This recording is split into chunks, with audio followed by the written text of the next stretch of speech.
Meu avô costumava nos dizer que era uma daquelas pessoas abençoadas com um terceiro olho. Quando criança, eu não tinha muita certeza do que ele queria dizer com isso, mas ele sempre estava muito feliz em explicar. Minha família começou como imigrantes vindos do sul da Índia, para o que então era conhecido como Malásia. Meu avô era um adolescente na época, nos anos 40, e trabalhava como guarda noturno ao lado de seu pai, em uma plantação de palmeiras de óleo em Malacca, uma cidade costeira no sudoeste da Malásia. Esta história é sobre um encontro que ele teve que sempre ficou comigo. Meu avô tinha cerca de 14 ou 15 anos na época, no auge de sua juventude, passando tempo na plantação de palmeiras de óleo onde seu pai, meu bisavô, trabalhava como guarda noturno. No papel, seu trabalho era simples: garantir que ninguém entrasse na plantação sem permissão e manter os animais longe das árvores, todas essas coisas. Na maioria das noites, não acontecia nada demais, porque todos sabiam que incomodar o dono da plantação era um preço muito alto a pagar por qualquer tentativa de invasão. Então, meu bisavô muitas vezes aproveitava esse momento para se aproximar de seu filho, conversando com ele sobre os acontecimentos na Malásia, incluindo coisas sobre a guerra em curso. Em uma bela noite, meu avô enfatizaria, era uma noite de lua crescente. Ele decidiu que estava ficando um pouco entediado e deu um pequeno passeio a pé a partir do posto de seu pai em direção à clareira em frente a eles.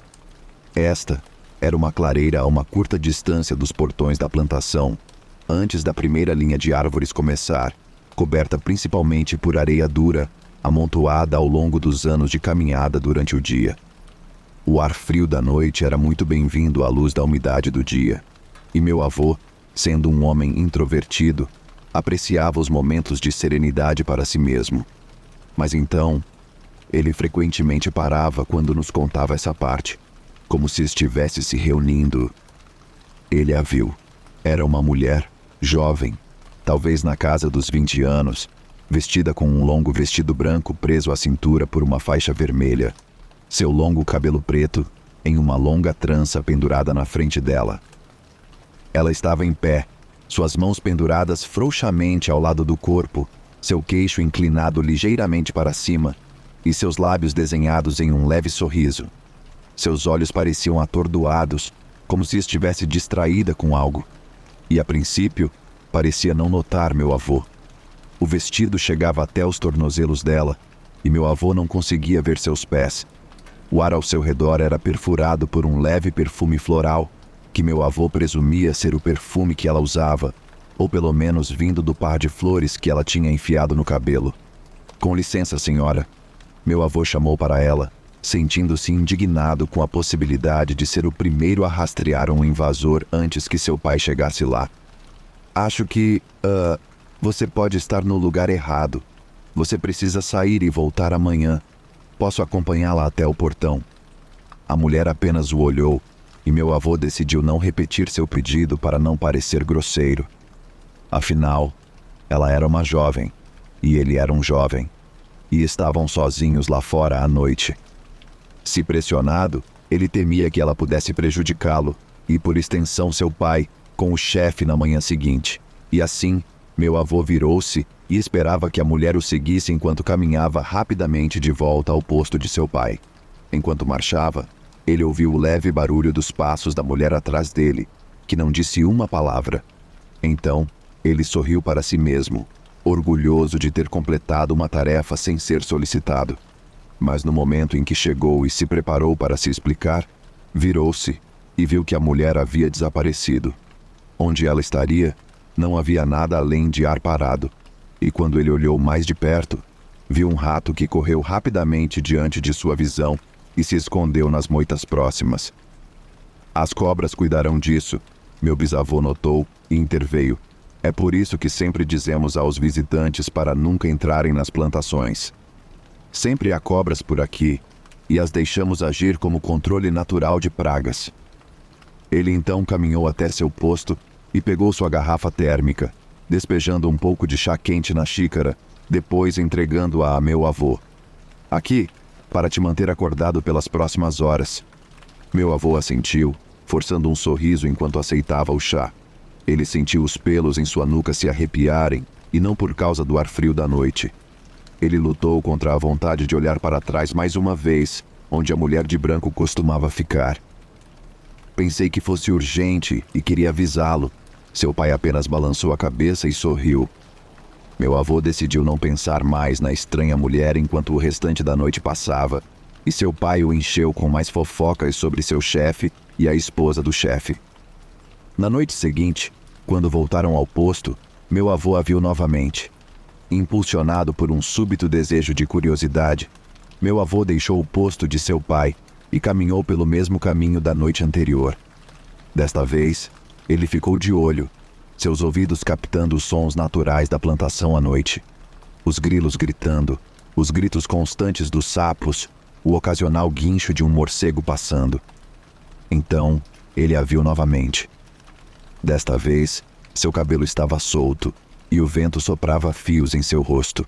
À luz da lua, seu rosto parecia quase inumanamente branco, embora seus olhos fossem quase negros como carvão, que agora estavam fixos em meu avô. Ela não se moveu, e suas mãos estavam ao seu lado, mas suas palmas estavam viradas para fora como se estivesse chamando algo. Uma rajada de vento soprou, e seu cabelo se ergueu atrás dela como um par de asas escuras tremulando. Enquanto isso acontecia, ela ainda não se moveu, e seus lábios estavam curvados no mesmo sorriso, mas esticados apenas um pouco demais para serem humanos. Meu avô ficou parado onde estava, aterrorizado e hipnotizado enquanto a encarava sem piscar, até que seus olhos começassem a lacrimejar. Seu coração gritava contra sua caixa torácica, batendo como um prisioneiro cuja sanidade fora arrancada.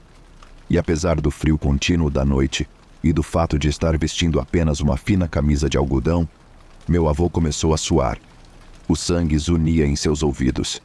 Ele abriu a boca para gritar quando a mulher subitamente se lançou em sua direção, seus membros se movendo erraticamente com o corpo, sua boca aberta largamente, e seus dentes negros e serrilhados brilhavam à luz da lua. Embora cada fibra de seu ser implorasse para que ele corresse, meu avô não conseguia se mexer. E então, gritando como um porco enviado para o abate, a mulher desapareceu no ar apenas 2 metros antes de alcançá-lo. Uma rajada de vento fez meu avô tropeçar para trás nos braços de seu pai. Assim que se recompôs, um repentino forte cheiro de flores encheu o ar, seguido imediatamente pelo cheiro azedo de ratos mortos. Meu avô ficou tremendo nos braços de seu pai, enquanto o homem mais velho recitava versículos do Alcorão sobre ele. No dia seguinte, meu avô contou. Ele e seu pai visitaram um homem santo em um santuário muçulmano, que lhes deu um talismã contendo os mesmos versículos do Alcorão. E depois, todas as noites desde então voltaram à sua usual falta de eventos. Embora tantos anos tenham se passado, parecia que a mulher nunca saiu completamente da mente do meu avô. Ela parece viver através de suas histórias, contadas para nós, como a história que acabei de contar para você.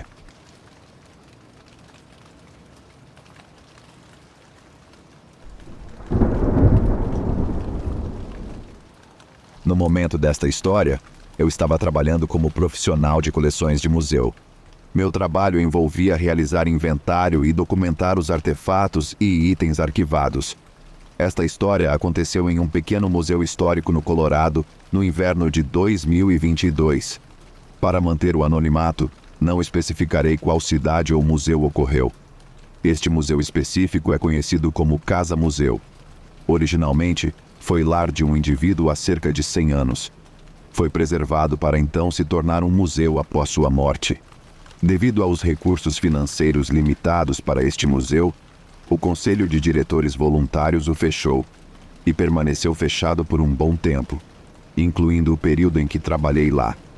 Por ser administrado por um conselho de diretores voluntários que tomavam muitas das decisões de alto nível, eles me contrataram quando receberam uma bolsa para financiar minha posição como gerente de coleções.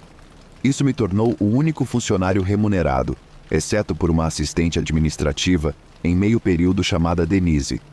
Denise foi contratada 1 mês após eu começar. O museu em si está em uma área residencial fechada. É um prédio centenário com 3 níveis. o porão, um primeiro e um segundo andar. O primeiro andar era o andar de entrada, onde as pessoas entravam e aprendiam sobre a história da área e quem era o proprietário anterior da casa. O segundo andar detalhava artefatos específicos, história militar relacionada à demografia apresentada no museu e outras exposições interativas. À esquerda desta casa, museu havia um prédio administrativo usado para o armazenamento de artefatos, funções administrativas e armazenamento geral de escritório. Este é o prédio onde Denise mais frequentemente trabalhava. Eu estava principalmente no porão do museu, que estava vazio e não utilizado. Era um ótimo lugar para inventariar um grande número de itens da coleção. Isso significava que eu estava lá sozinho, já que os visitantes não eram permitidos devido ao fechamento do museu. O museu estava em um bairro tranquilo e havia uma rampa de madeira e pisos antigos. Era muito fácil ouvir quando alguém entrava ou quando alguém estava subindo a rampa ou as escadas para o prédio. No meu último dia lá, devido a um problema com a administração, eu estava com pressa para terminar meu trabalho e amarrar as pontas soltas com documentos e e-mails finais. Naquele dia, lembro-me de estar no computador no porão. Comecei a ouvir o som de passos. Esses passos não eram os passos típicos que você ouviria no primeiro andar ou na rampa. Esses faziam um som muito alto e distinto. Estar lá todos os dias me tornou familiarizado com os sons do ambiente no prédio. Sons comuns viriam da construção nas proximidades, gansos migrando no céu e o sistema de ar-condicionado, que frequentemente causava certos ruídos. Às vezes, Denise vinha de manhã para inspecionar o prédio e me cumprimentar, caso em que sempre podia ouvi-la entrar. Naquela tarde específica, quando ouvi os passos, pensei: "Ah, deve ser a Denise. Ela só chegou um pouco mais tarde do que o normal." Mas os passos que ouvi não eram os dela entrando no prédio. Os passos dela eram sempre extremamente audíveis e distintos quando ela se movia de norte a sul no prédio. Até mesmo podia-se sentir a vibração da porta fechando quando ela entrava. Também era normal que membros do conselho de diretores voluntários entrassem para verificar as coisas, e soaria da mesma maneira que qualquer outra pessoa entrando no prédio. Eu sabia que alguns deles nem dirigiam na neve. Naquele momento específico, havia acabado de nevar, e era perto do final do ano, em torno dos feriados. Os passos eram distintos o suficiente para eu pensar que talvez a Denise estivesse no segundo andar. Ou talvez fossem apenas os ecos do trabalho de construção. Mas eu estava com pressa para terminar meu trabalho para poder sair. Então não dei muita importância a esses sons e simplesmente os ignorei. Depois fui para casa. Quando caminhei em direção ao estacionamento dos fundos, vi que não havia outros carros lá, o que significava que nenhum dos membros voluntários do conselho estava lá naquele momento. Denise pegava o ônibus, então não teria um carro lá para ver se ela estava lá ou não. Depois de chegar em casa e relaxar à noite, refletindo sobre minha experiência de trabalho, comecei a pensar naquela tarde. Foi então que me lembrei de que estava se aproximando de um feriado, e Denise especificamente me disse que não estaria lá naquele dia. Esta foi uma informação que eu havia esquecido até aquele momento. Então pensei que provavelmente ouvi os passos no segundo andar, porque parecia que vinham do segundo andar. Já tinha ouvido rumores anteriormente de que certos membros do conselho voluntário e trabalhadores da construção estavam tendo problemas relatando coisas incomuns. A princípio, não dei atenção porque prefiro manter isso longe da minha mente ao trabalhar com artefatos, muitos dos quais pertencem aos falecidos. Também não tive experiências anteriores que me fizessem pensar que havia algo lá. A única coisa que me lembro que me deixou desconfortável foi a sensação geral de ter que olhar ao redor para ter certeza de que não havia nada lá de vez em quando. Ainda assim, o lugar poderia ser muito silencioso e às vezes parecia que algo poderia aparecer do nada. Em uma ocasião, eu estava indo entre o prédio administrativo e o próprio museu e ouvi batidas bastante fortes vindo do segundo andar quando estava sozinho lá. Depois de aprender sobre o prédio, pensei que isso poderia ser parte do sistema de ar-condicionado. Talvez estivesse se preparando para ligar. Em meu primeiro mês, Um dos membros do conselho voluntário, chamado Beatrice, me disse que outro membro do conselho achava que tinha ouvido passos no segundo andar enquanto fazia uma inspeção um dia. Desde então, esse membro do conselho sempre pensou que havia algo no segundo andar. A história que me deixou mais desconfortável foi a de 2 trabalhadores da construção durante a pandemia. O museu recebeu uma bolsa para fazer algumas reformas para restaurar o prédio. Isso incluía nova pintura, novas luminárias e a limpeza exterior do tijolo. Me contaram um dia, enquanto os trabalhadores da construção estavam limpando o exterior do museu, quando não havia mais ninguém lá. Eles afirmaram ter visto uma figura ou rosto parado na frente da janela. Desesperadamente, eles ligaram para Beatrice, perguntando o que estava acontecendo e se ela tinha certeza de que não havia mais ninguém lá. Beatrice não era do tipo que gostava de ser incomodada por essas coisas e ignorou, confirmando a eles que não havia ninguém lá. Ela não sabia o que estava acontecendo. Ela só queria que eles terminassem o trabalho. Parte da razão pela qual ela não se incomodou com isso foi que vários grupos paranormais haviam escrito para os membros do conselho voluntário para fazer caçadas noturnas aos fantasmas por causa de seu foco na reputação do museu. Eles recusaram todas elas, temendo que isso fizesse uma piada do museu. Um dos tópicos menos discutidos entre os profissionais de coleções de museus é o sobrenatural. Em meus anos como profissional de museu, trabalhei com itens da coleção, especificamente itens de vestuário, que foram usados por pessoas históricas significativas na época de sua morte. É bastante normal trabalhar com muitas coisas que foram passadas após a morte, e muitas vezes contávamos histórias de nossas experiências uns aos outros. Um exemplo é de um colega que costumava trabalhar em um pequeno museu histórico no meio-oeste. Eles falaram sobre como havia uma sala específica onde as crianças, durante as excursões escolares, sempre vomitavam ou tinham dores de cabeça. Isso afetava apenas as crianças, nunca os adultos, e eles nunca conseguiram explicar o que estava acontecendo naquela sala. Às vezes penso em minha experiência. Muitas vezes me sentia desconfortável lá quando estava sozinho, mas geralmente apenas colocava música e me distraía com o trabalho para passar o tempo. Isso parecia funcionar bem o suficiente para mim.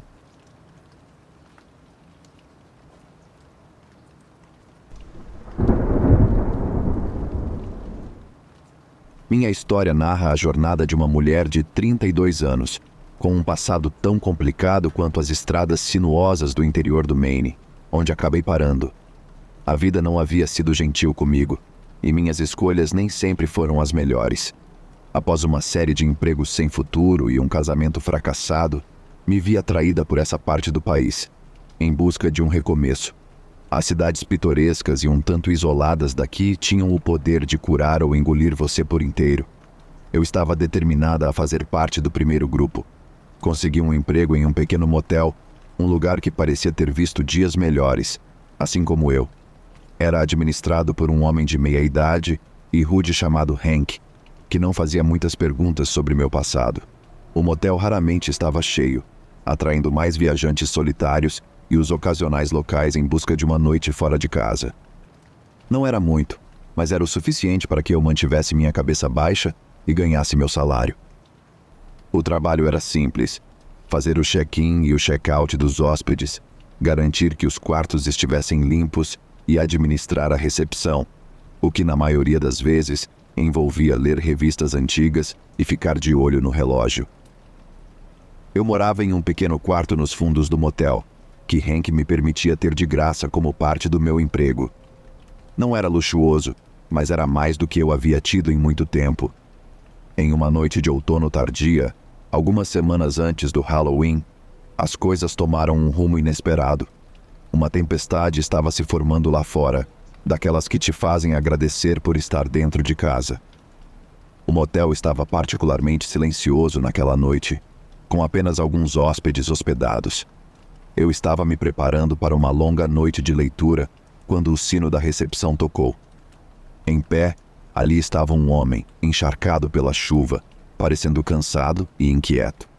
Ele solicitou um quarto para passar a noite, nada de anormal até então, mas havia algo em sua atitude que me deixou tensa. Ele pagou em dinheiro evitando contato visual, e pedi um quarto no fim do motel. Eu lhe dei o quarto 7, o último quarto no corredor, entregando-lhe a chave. A noite se arrastou e a tempestade se intensificou. Por volta da meia-noite, quando eu estava prestes a ir dormir, ouvi um som que não pertencia à tempestade. Um grito abafado vindo da direção do quarto 7. Meu coração acelerou enquanto eu me aproximava do quarto, minha mente girando com possibilidades. Bati timidamente, chamando pelo hóspede, mas não houve resposta. Em caso de emergência, peguei a chave mestra e abri a porta sorrateiramente. Não vi nada pela fresta. O quarto estava completamente escuro e eu não conseguia ver ninguém. Então, chamei pelo quarto. Senhor, está tudo bem? Precisa de ajuda? Não ouvi nada além do silêncio e da tempestade rugindo lá fora. Abri a porta e entrei. A cama estava intocada e o único sinal de que alguém havia estado ali era o chão molhado pela água da chuva que o homem havia trazido. Vasculhei o motel e os arredores, mas não havia sinal do homem. Era como se ele tivesse desaparecido no ar, deixando para trás apenas o eco daquele grito e um crescente sentimento de inquietação na minha mente. No dia seguinte, Hank descartou minhas preocupações, sugerindo que o homem provavelmente havia saído por causa da tempestade ou que eu havia imaginado o grito em meu estado meio adormecido. Mas eu não conseguia afastar a sensação de que algo terrível havia ocorrido. Conforme os dias passavam, eu começava a sentir que estava sendo observada, e ocorrências estranhas começaram a acontecer no motel. Uma noite, enquanto eu fechava a recepção, as luzes no corredor piscaram erraticamente, mesmo com o tempo calmo, e não havia razão lógica para isso. Em outra ocasião, encontrei a porta do quarto 7 entreaberta de manhã, embora eu me lembrasse nitidamente de tê-la trancado na noite anterior. Tentei convencer a mim mesma de que era apenas estresse e isolamento afetando minha mente, mas lá no fundo, sabia que algo não estava certo. Apesar da atitude desdenhosa de Hank, eu não conseguia me livrar do meu desconforto. Minhas noites na recepção se tornaram um período de vigilância, com cada som e sombra me fazendo dar um pulo. Então, conforme o outono avançava e as árvores perdiam suas folhas, outro hóspede inquietante chegou. Era uma noite chuvosa, muito parecida com a noite do primeiro incidente. Uma mulher, parecendo desconfiada e preocupada, fez o check-in. Ela especificamente pediu o quarto 7, sua voz mal acima de um sussurro. Vi seus olhos se movendo nervosamente, e esse pedido me deu um arrepio na espinha. Mas obedeci, entregando-lhe a chave com uma mão trêmula. Conforme a noite envolvia o motel, me vi forçada a ouvir qualquer som que viesse do quarto 7.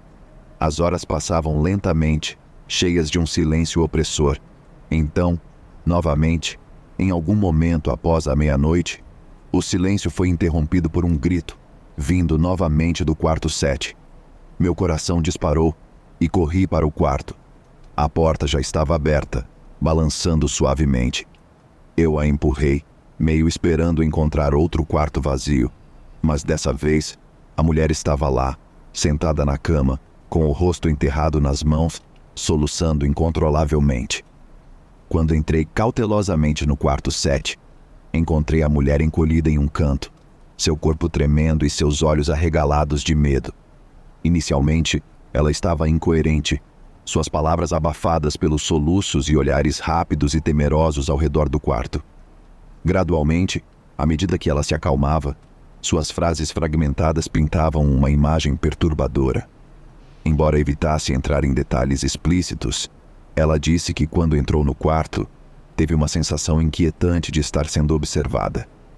Começou a ouvir coisas também, como se alguém estivesse no quarto com ela. Antes que eu pudesse tirar muito mais dela, ela estava decidida a deixar o motel imediatamente, insistindo que ficar mais tempo era impensável. Sua urgência me assustou, e me vi olhando nervosamente ao redor do quarto também, ajudando-a a pegar suas coisas enquanto ela saía rapidamente do motel, seu carro desaparecendo na noite chuvosa. Depois disso, fiquei com um profundo sentimento de inquietação. O que quer que tivesse acontecido no quarto 7 havia perturbado aquela mulher. No entanto, o mistério do que era ficou apenas isso, um mistério. Tentei investigar o passado do motel, cavando nos arquivos de notícias locais e fóruns online. Aparentemente, havia alguns rumores, histórias perturbadoras. As pessoas escreviam nas avaliações do motel. Ex-hóspedes falavam sobre sentir-se observados, ouvir barulhos estranhos durante a noite. Mas não havia nada concreto, nada que pudesse explicar o que estava acontecendo no quarto 7. Até comecei a manter um diário, documentando tudo o que acontecia de incomum no motel, especialmente qualquer coisa relacionada àquele quarto. Uma noite, decidi passar a noite no quarto 7. Pode me chamar de louca. O quarto estava especialmente frio, e à medida que a noite avançava, eu não conseguia me livrar da sensação de estar sendo observada também. Mas nada aconteceu. Não houve gritos, nem desaparecimentos misteriosos, apenas um crescente sentimento de paranoia. Talvez eu devesse me considerar sortuda. Ao nascer do sol, saí do quarto, sentindo-me mais confusa do que nunca. Estava tudo na minha cabeça? Os incidentes com os hóspedes eram apenas coincidências, amplificadas pelos meus próprios medos? Ou havia realmente algo sinistro sobre o quarto 7, algo que espreitava além do alcance do entendimento? No final, deixei o motel, deixando o mistério daquele quarto sem solução. Segui em frente com minha vida, mas as lembranças desses eventos ainda persistiam. De vez em quando penso sobre isso, e não consigo deixar de sentir que talvez seja melhor não saber.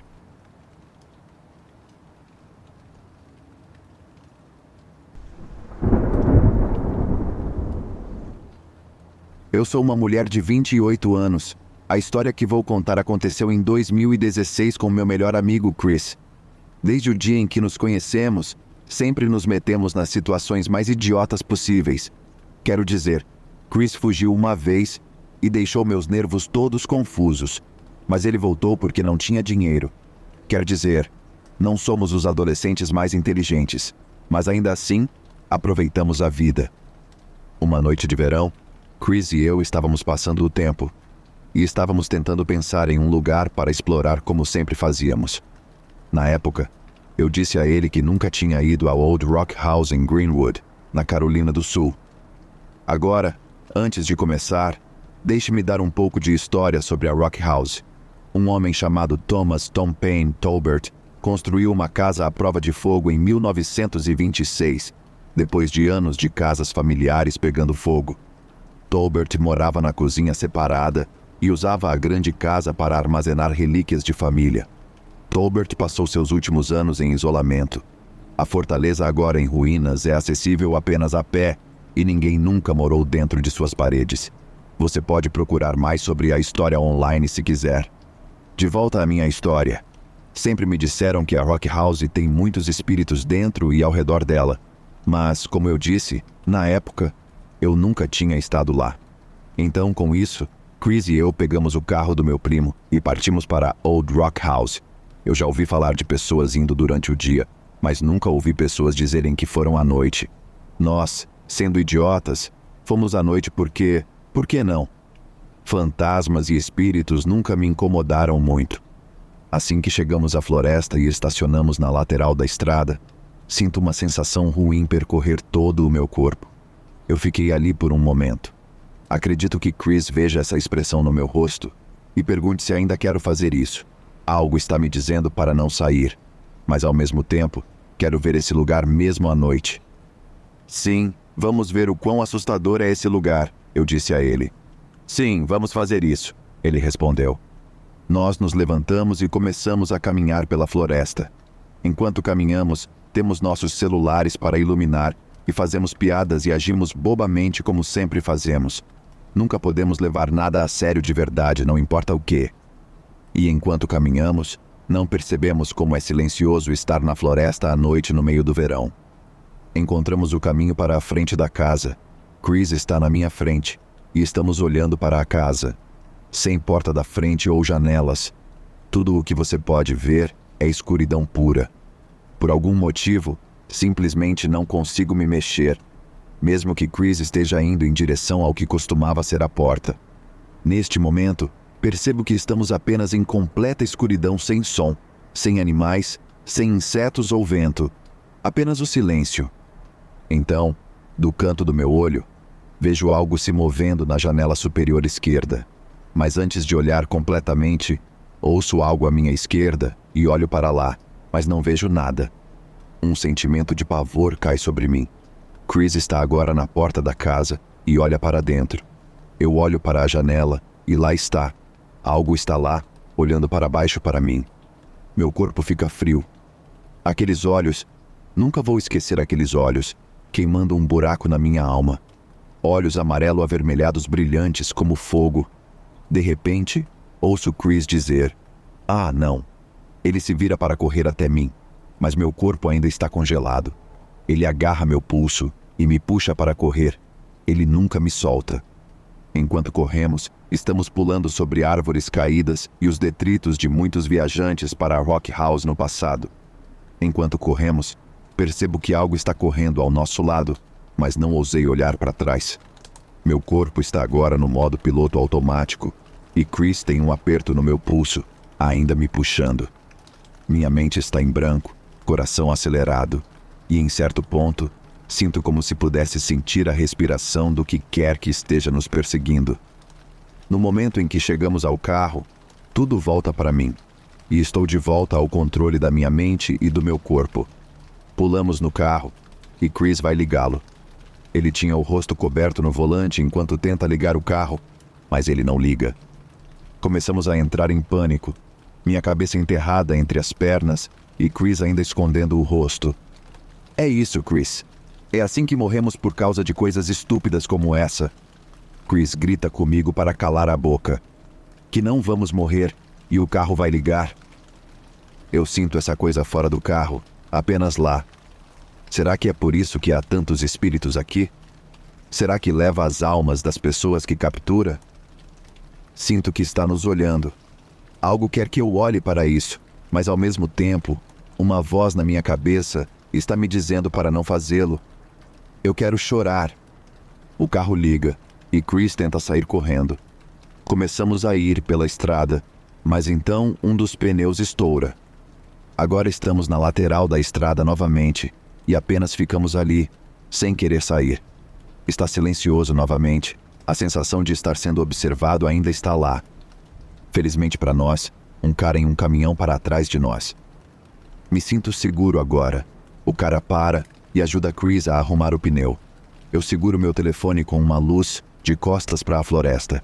Ainda tenho aquele sentimento e quero virar e ver o que está lá, mas não ousarei. Algo está me dizendo para ficar parado. Depois que o pneu é consertado, vamos para o Huddle House nas proximidades para nos acalmar. A pobre mulher que trabalhava naquela noite vê algo errado, e com o pouco dinheiro que temos, a mulher nos ajuda a pagar a refeição. Nos próximos dias, coisas estranhas começam a acontecer ao redor da minha casa. Por exemplo, estou na cozinha preparando algo para o almoço, meu colega de quarto e eu estamos conversando como de costume, e a tábua de cortar voa pela cozinha. Ele me dá esse olhar e diz: "Veja o que você causou. As coisas continuam acontecendo sem motivo, tudo porque você foi a esse lugar assombrado." Peguei a tábua de cortar e, neste ponto, sinto que preciso consertar as coisas. Sempre me disseram que se você perturbar os mortos, precisa consertar as coisas. Então, com isso sendo dito, naquele fim de semana, vou ver alguns amigos que não moram longe da Rock House e digo que preciso ir lá. Então, vamos. Desta vez é de dia. Assim que chegamos lá, ainda tenho esse sentimento, mas não digo uma palavra. Assim que chegamos à casa, meus amigos vão dar uma olhada. Eles exploram o lugar por dentro e por fora. Olho para a esquerda e não vejo nada, mas o sentimento está lá. Eu ando na direção em que Chris viu algo e olho para a sala à esquerda de mim. A sala está cheia de desenhos e pinturas por toda parte. Toda a casa está coberta da mesma maneira, mas há algo sobre uma sala. Há um pentagrama com todas as marcações ao redor dele. Grito para meus amigos que acho que alguém pode ter tentado invocar um demônio. E assim que as palavras saem da minha boca, algo desaba. Eu vou lá para fora e começo a correr para fora da casa, deixando tristemente meus amigos dentro, mas sem querer. Tudo o que faço é correr pela floresta, gritando que sinto muito e não paro até estar fora da floresta. Meus amigos vêm atrás de mim. Estou me perguntando o que está acontecendo, então conto a eles sobre a outra noite e o que acabou de acontecer também. Neste ponto, eu queria ir embora. Entramos no carro. O amigo que está dirigindo vai ligar o carro e está morto, assim como na outra noite, mas em um carro diferente, vale ressaltar. Minha mente volta para a outra noite. Essa grande criatura escura me vem à mente por algum motivo. Eu nunca tinha visto isso antes. Será que era a coisa que nos perseguia naquela noite? Mas tento o meu melhor para não surtar. Liguei para meu colega de quarto para vir nos buscar enquanto estávamos esperando. Um carro para. Ele deve morar na estrada e saber o que aconteceu. Ele diz que toda vez que alguém vai à casa, o carro está morto quando eles voltam. Ele ajuda a ligar o carro e vamos pela estrada. Meus colegas de quarto e eu pulamos no carro. Saio o mais rápido que posso, querendo me afastar deste lugar o mais rápido possível. Meus amigos me encontraram em casa e fiz uma promessa a mim mesmo de nunca mais ir a Rock House novamente. Por algum motivo, Chris e eu paramos de sair depois. Não brigamos nem nada, apenas paramos de ser amigos e nunca falamos sobre o que aconteceu naquela noite até algumas semanas depois. Ambos parecemos ter esquecido aquela noite. Liguei para ele e perguntei o que foi que ele viu dentro da casa para fazê-lo fazer o que fez. Ele não se lembra do que viu. Pensei que não esqueceria, mas esqueci até algumas semanas atrás. Alguém me disse que seu cérebro bloqueará algo tão traumático que você não quer se lembrar do que aconteceu. Talvez seja isso que nossos cérebros fizeram por nós. É 2013 agora, e lembrei dessa história recentemente, já que alguns amigos do meu trabalho me disseram que foram visitar a Rock House. Eu disse a eles para não irem, mas eles disseram que não acreditavam em fantasmas e queriam experimentar algo fantasmagórico. Disse a eles para irem então, mas eu nunca mais iria lá, para surpresa de ninguém.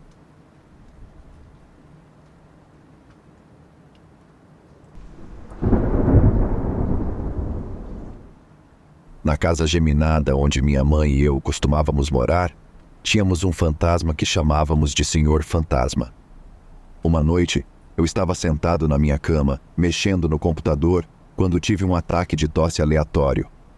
Então, fui até o corredor, onde tínhamos um pouco de remédio para tosse na estante, mas não tinha o copinho medidor. No entanto, sabia que tínhamos um no armário de remédios lá embaixo.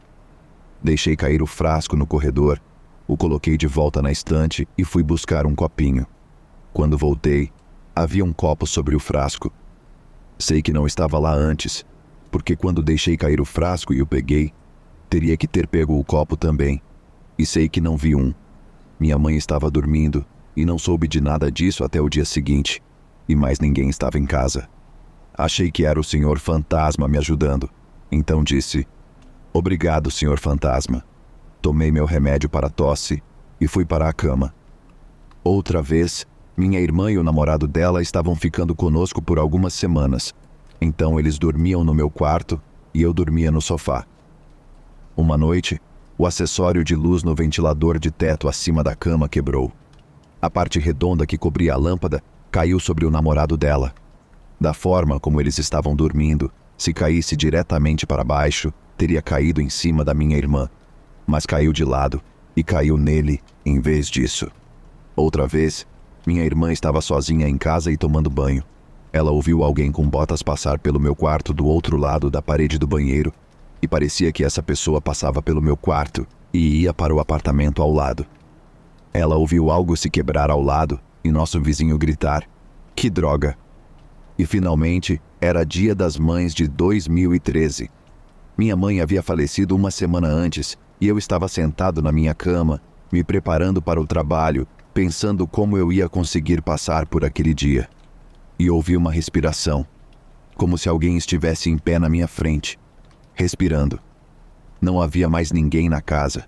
Eu até chequei embaixo da cama e no armário para ver se o gato estava lá. Não tinha ninguém. Eu sei que não era minha respiração, porque ouvi minha própria respiração. E então, essa outra respiração por cima dela. Não sei se era o senhor fantasma ou o espírito da minha mãe, talvez os dois, sei lá, mas parecia que um deles estava tentando me confortar. Isso me assustou o suficiente para me distrair da dor emocional. Então isso é bom, eu acho.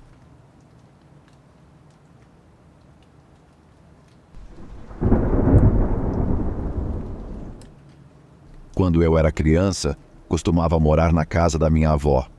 A casa era pequena, mas ela não morava lá na época, e meus pais estavam meio sem dinheiro.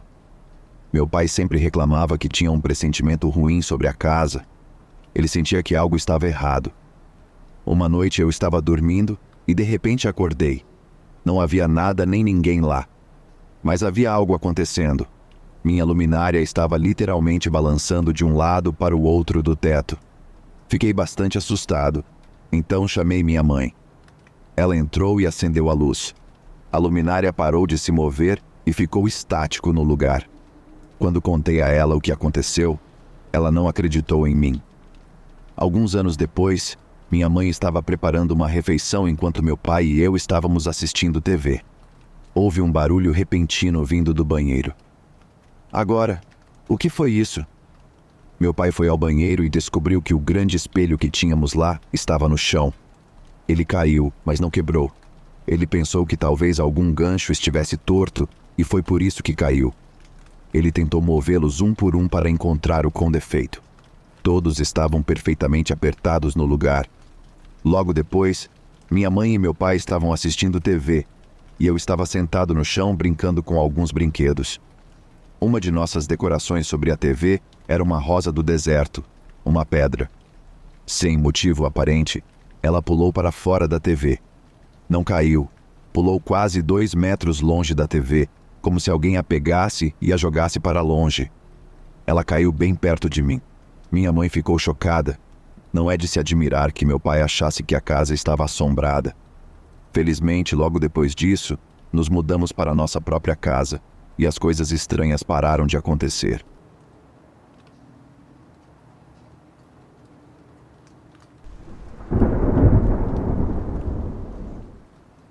Desde que eu era criança, minha irmã brincava sobre o fantasma de um menino, observando-a trocar de roupa quando ela tinha uns 16 anos.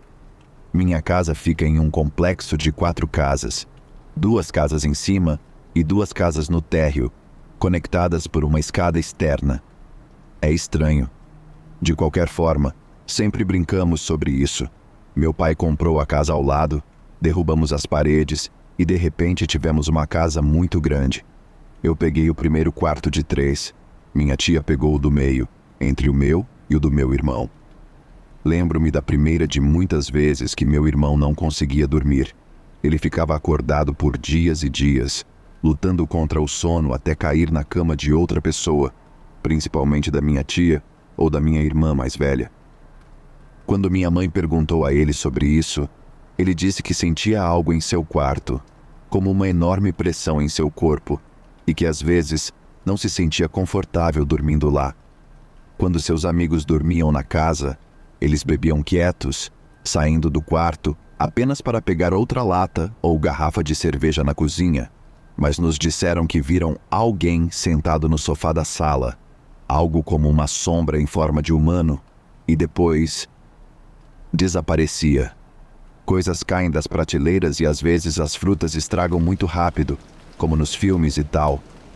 Não sabemos o que está acontecendo, mas minha mãe acende velas sagradas uma vez por mês e tem um galão de água benta, apenas por precaução.